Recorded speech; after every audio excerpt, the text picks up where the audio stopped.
Hey, what's up? It's Daryl D. I'm back. Welcome back to the channel. Check it out. I went by Champion Comics today. I was just real curious because my last trip that I was there, Phil, the owner, mentioned that he was going through all of his magazine boxes, his comic magazine boxes.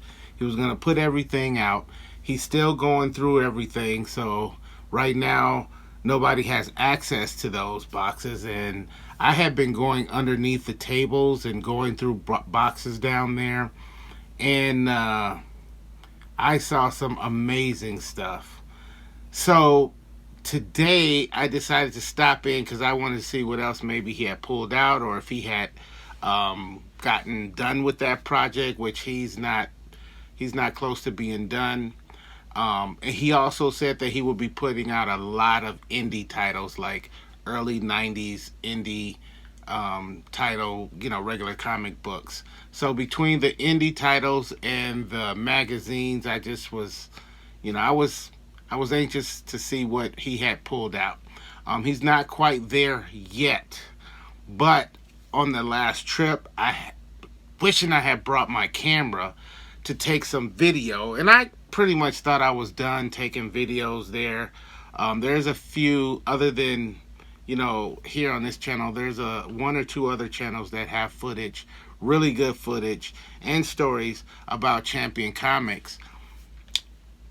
But I saw such cool stuff that I wanted to share with you guys. So I decided I was going to bring my camera today and just get a little footage of maybe some of the books that I saw last time, because this stuff is, kind of all over the place. And these are like boxes underneath the bins and the tables and all of that stuff. So I did manage to take a look at some things, and I'm going to show you that right now.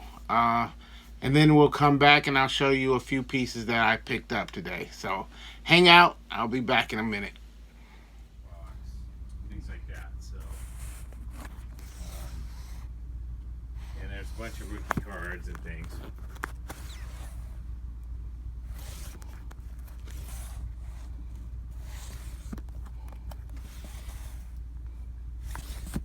I don't usually sell that stuff much anymore, but I had to take it all, so I'd rather just somebody pick it up and take the rest of it. Yeah. So I couldn't get into the front row show. I covered this spot there. Trying to get rid of it.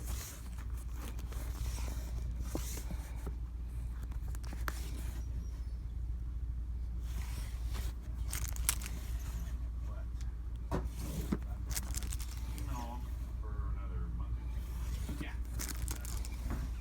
Right now, a bunch of it there.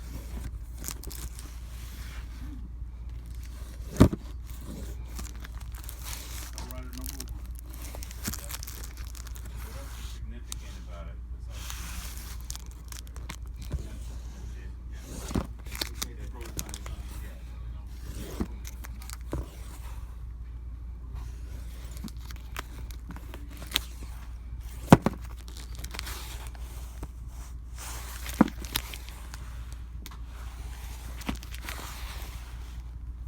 these?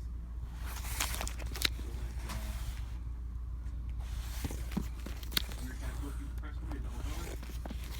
PVC weight recognizes the double cover.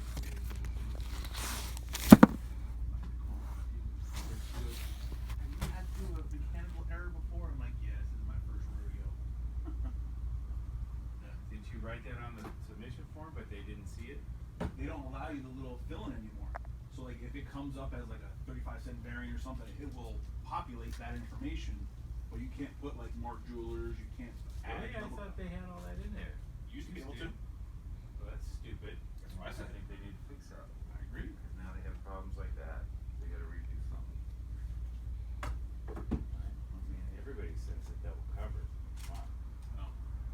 Alright, so these are already ones you want me to do no matter what? Yeah. Well, there might be one or two in there you look at and you're like, yeah. Right.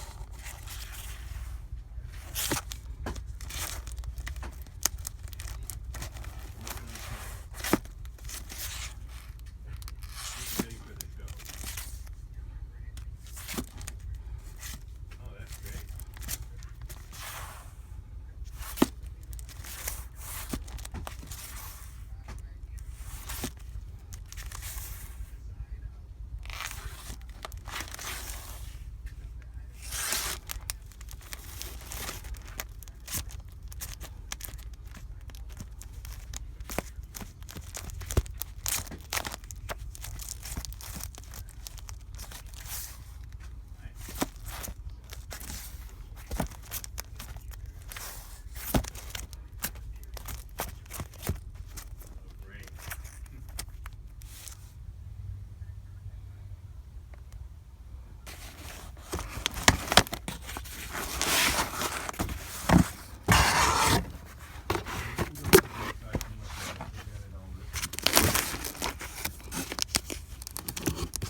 No, Okay. real interesting stuff. I'm gonna send this to a few people I know Okay.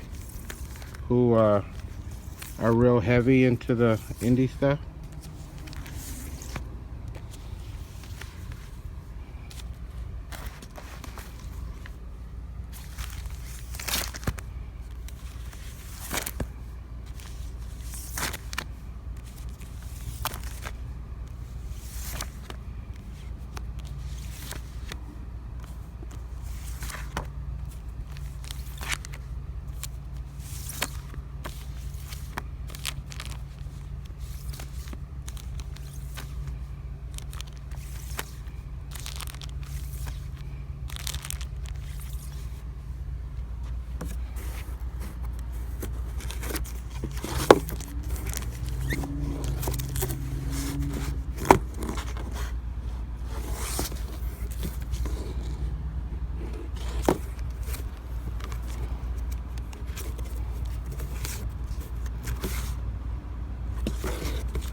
Okay, so we're back, and I'm going to show you what I picked up. First of all, did you see some of that stuff?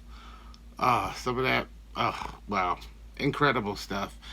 Anyway, let's see what I picked up today. I didn't grab a lot of stuff. This was actually a day that today's Monday, and he's not open. Phil's not open on Mondays, but he lets me come down whenever I like on a Monday because he's usually there working, and just look through some boxes and see what I can find. That's what he did today. So let's take a look. I have some really cool stuff. Not a ton of stuff, but some cool stuff. I might have shown this one last time. I saw another copy of this in a dollar bins. I'm going to show you some dollar books. But this is issue number 7 of Hot Stuff. I believe I picked up some other ones. I'm sure I did. So I picked that one up today. And I've seen these books a few times. Ooh. Oh, I didn't know that. Okay. I'm just realizing here. This Frank Miller's Ronin. I've seen these a number of times. I've never really, never decided to pick them up. But I flipped through this one today, and I was like, I'm really digging this art. The whole Ronin ninja type thing kind of reminded me of, the very first Wolverine, what do you call it? Marvel miniseries. It wasn't the first, it was the second series, but this art kind of reminded me of that. And I said, let me pick this up. And for a minute, I thought there was only 2 books, but I see here that I got book 1 and book 3. So now you know what I have to do, right? And I'm not even sure how many books are in this run, but I got 1 and 3. I'm gonna find 2. I'm gonna see how many come with this and definitely read this. I believe that at first I just used to think that Frank Miller was just the greatest artist of all time. But as time went on and I got back into collecting, I realized that Frank was the greatest of all time during his Daredevil run. And what can I say? I was buying those off the shelf when he was doing the Daredevil book. Daredevil is my favorite character of all time. And nobody was touching him. He was writing and drawing the book. It just incredible times during the mid '80s. I love Frank Miller, but I kind of had, I don't know if I should even get into all this, but Richard Corbin's my favorite, but I think Richard Corbin is in a section all by himself. He's in a realm completely different. I don't consider him a regular, comic book artist. I just kind of put him, I put him in the whole category of underground comics, I guess.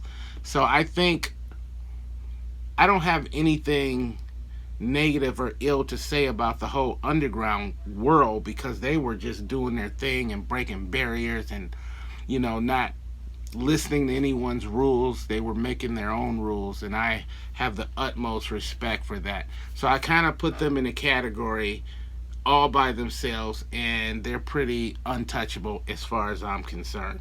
That's just how I feel about the whole, genre of underground books. But as far as regular, everyday, if you will, type comic books, I will say that I think Frank Miller in his Daredevil era, the 80s and all of that, is absolutely, or he was absolutely the best. Other than that, I can't really say that I have a favorite artist of all time, or, you got people that are absolutely undeniable, like Neil Adams. Like, come on, nobody's touching that guy. And then I have, a lot of respect for certain people like Jack Kirby. I never liked Jack Kirby's art, but I love the legend that he is, and just the utmost respect for people who have followed him. Everything that he's done, you know what I mean? It's just pretty legendary. So, anyway, with all of that being said, let me show you a couple of Daredevil books I got out of the dollar bin that are Frank Miller books. This is 190 with the cool Electra cover. Now, I do have the entire run of Daredevil, with the exception of one book I'm still out on the hunt for. But since these were in the dollar bins, I thought, man, I'm just going to grab these two and I'm going to read them. This is 191. Another great cover. I remember buying these off the shelf. This brings back so many memories. But I figure at some point I'll just take a quick read of both of these and kind of go back to the 80s when Frank was ruling the world or whatever. I just love that era so much. Um, and eventually I am going to read my whole entire Daredevil run. I've been wanting to do that for years. It's one thing I've never done. I've never read it from issue 1 all the way to, but I kind of stopped at around issue 260 because that's pretty much when I stopped collecting or took a hiatus from collecting. Was right around 260, somewhere in there, 275. But I have from number 1 all the way up to 260, with the exception of one book. So yeah, one day I'll get into all of that. But for right now, I got a little taste that I can partake of right now. Now, these last two books I want to show you, I think are really, really special. Let's see, where do I start? Let me start with this book. This is Hellraiser number 1. And I can't sit here and tell you that I was familiar with this book. I can't tell you 100% if I've ever seen this book before, before a year ago or so. I'm not really sure. But I can't sit here and tell you that I'm into this book. There's nothing about the cover per se that attracts me or anything like that. But what I will say is, weeks ago, I was messing around on Instagram and I came across this one page. I can't even think of the name. I think it's called Alt Holiday or something like that. I'm not sure. This is a brother who does a lot of posts about black comics, and he does like wrestling stuff and stuff like that too. Anyway, he made this post and he was talking about this book. Now the post basically said, it was talking about who was the first black female superhero. And I forgot what he said. A lot of people thought it was somebody. I don't really remember. Matter of fact, let me see if I can find that, because I'll definitely play it if I can find it. It should be right here. Okay, hold on.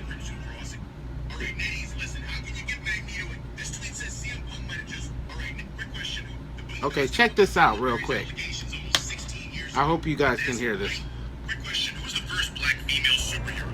Some of you are going to say Nubia, who was introduced in 1973. But this is the first black female superhero. Meet Marion Michaels, the Butterfly, who made her debut in Skywall Publications' Hell Rider number 1. Written by Gary Frederick, co-creator of Ghost Rider. Apparently just can't get enough of flaming motorcycles. The Butterfly fought crime with a jetpack and blinding strobe lights. In an attempt to subvert the overly censorious comic book code, Skywall Publications used Hell Rider number 1 and subsequent issue to tell more mature, adult-oriented superhero stories. The Butterfly serving as Okay, that didn't really come out the way I wanted it to. So anyway, basically what this video is talking about was the first black female superhero. So apparently in this book there is a character named Butterfly, and I see that there's a woman in here that's a part of the story, but then this is a whole separate story, so I don't know if this is the same one. But this chick is called the Butterfly, and apparently she is the first black female superhero. Now This is 1971. Book came out in 1971. So when I saw the book today, I was like, oh, I recognize that book. And I took a picture from the video just so I could remember and make sure I had the right book when, if ever I came across it. At some point, I think I had realized that this book goes for a pretty penny. A lot more than I'm willing to pay anyway. But I came across it. I'm looking through boxes and whatnot. And Phil had a box and it probably had like 6 or 7 copies. And they were all like really, really nice, high grade. And then as I'm going through the box, I see this one all by itself. And it's, it's not the highest grade. I mean, it's perfect as far as I'm concerned, but I don't know if you can see any blemishes on there. But he actually sold me this one for what I thought was a very decent price. And I do believe that it was cheaper than what the book is actually worth even in this condition. But that's the significance of this book. A lot of people view it as the idea for Ghost Rider. This is what Phil was telling me, that the guy who made this book went on to create Ghost Rider and make that book. So that's what makes this a key, if you will. And I'm not sure what the guy's name was. Was it Herschel Waldman? I'm not. Gary Frederick? I don't know. One of these names. Who knows? Anyway, that's basically the story. Is there was Hell Rider before there was Ghost Rider. And I'm not even sure what company put this book out. Skywall Publishing. So at some point this guy went from Skywall to Marvel, and the rest is what they say is history. So there's that. And I appreciate Phil selling me this. The other book, the last book that I saw, that I've never seen this book before. This is a book by a brother by the name of Donald Goins. Now, Donald Goins was an author, and he was putting books out back in the 60s, if I'm not mistaken. He was from Detroit, and he did these stories, these non-fiction stories just about the streets and the black community and whatnot. A lot of violence and gambling and hustling and all of that kind of stuff, drug use and all of this crazy stuff. And if you are familiar with Iceberg Slim, who made such books as Death Wish and Trick Baby, Pimp was like probably his biggest book. Iceberg Slim, he was before Iceberg Slim. Iceberg Slim actually got a lot of his inspiration from Donald Goins. Now here's a few of Donald Goins' books: Street Players, Swamp Man, White Man's Justice, Black Man's Grief, things like that. And when I discovered Iceberg Slim first, and once I had heard about him long before I had any of his books, but once I got that first book, I went out and I bought all of them. Then afterwards, I found out about Donald Goins, and I went and I bought like every one of his books, or so I thought. So he put out a book called Daddy Cool, and actually, I also want to mention one of his books was made into a movie. I think it was the movie that had DMX and Aaliyah in it, if I'm not mistaken. Or maybe it was another one. Definitely DMX, but maybe not the one with Aaliyah. Anyway, there's a book he put out called Daddy Cool. And I just did a quick look into my library. I didn't go through everything, But I found all of my, or a bunch of my Donald Goins books, but I didn't find that particular one, so I'm assuming I don't even have it. Anyway, I saw this comic magazine of Donald Goins' Daddy Cool. I never even knew that this existed. So I was like, wow, well, I gotta pull this one out and see how much Phil wants for this.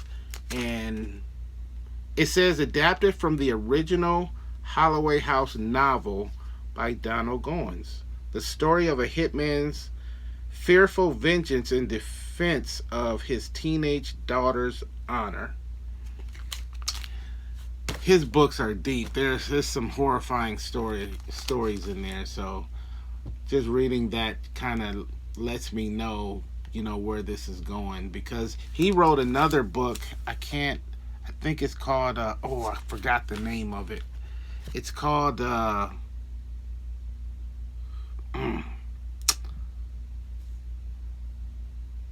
can't think of the name of it. But the story is there's a girl. I don't even know if I can talk about this on YouTube, so let me just forget about that. Anyway, this book is cool. Let's crack this sucker open and let's see what's inside.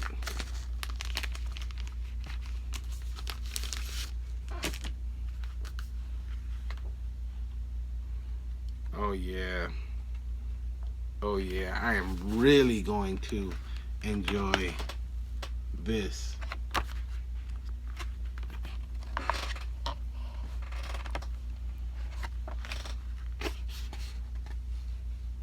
I'm digging the art already. I am digging this art.